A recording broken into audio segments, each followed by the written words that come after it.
জয় নৃসিংহদেব, জয় প্রহ্লাদ মহারাজ, জয় জয় ভক্ত প্রহ্লাদ। তো এই নৃসিংহ চতুর্দশী আমরা কবে পালন করব? এই 2025-এ।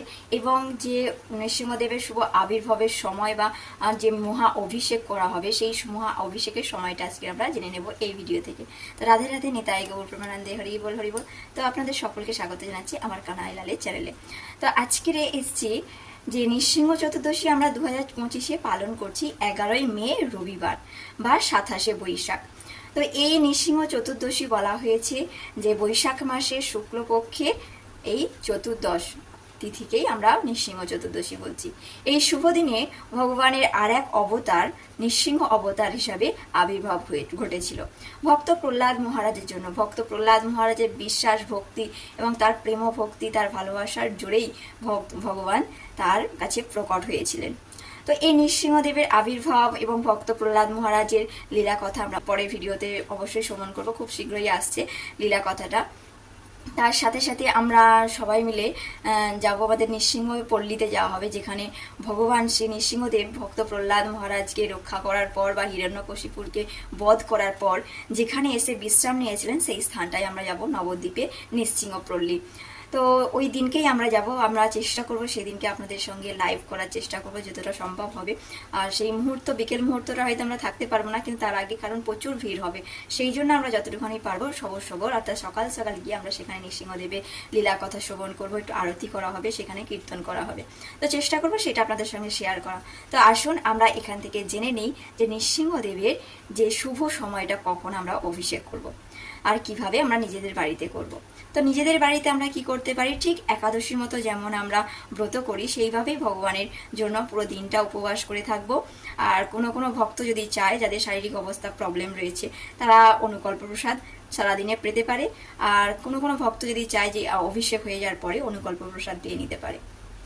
আবার কোনো ভক্ত চাইলে পুরো দিনটাই উপবাস করে পরের দিনে নির্দিষ্ট সময়ে পালন করে নেন।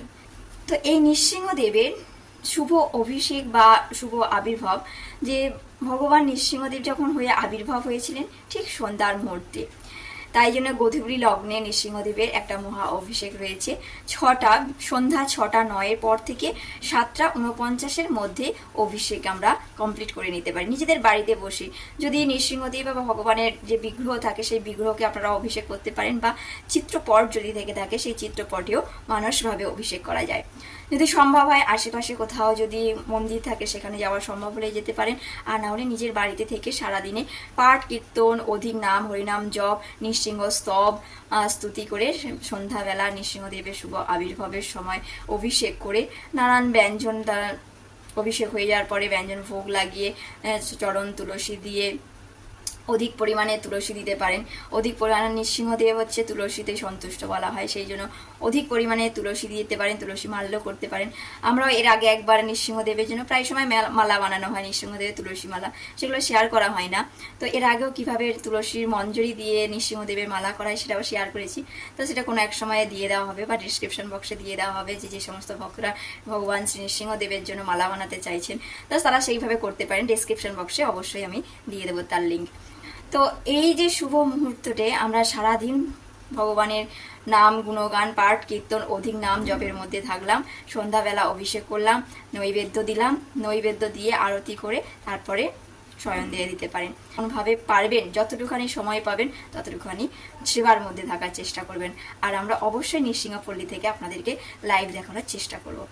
আসছি পুরোপুরি আমরা নৃসিংহদেবের মাহাত্ম্য নিয়ে। কেন ভগবান শ্রী নৃসিংহদেব একটা উগ্র মূর্তি, অর্থাৎ না মানুষ না পশু, মানে সেই মুখ নিয়ে আবির্ভাব হয়েছিলেন, সেই নিয়ে আমরা আসছি। আপনারা আমাদের সঙ্গে থাকুন পরের ভিডিওতে। জয় নৃসিংহদেব, জয় প্রহ্লাদ মহারাজ, নিতাই গৌর প্রেমানন্দে, হরি বল।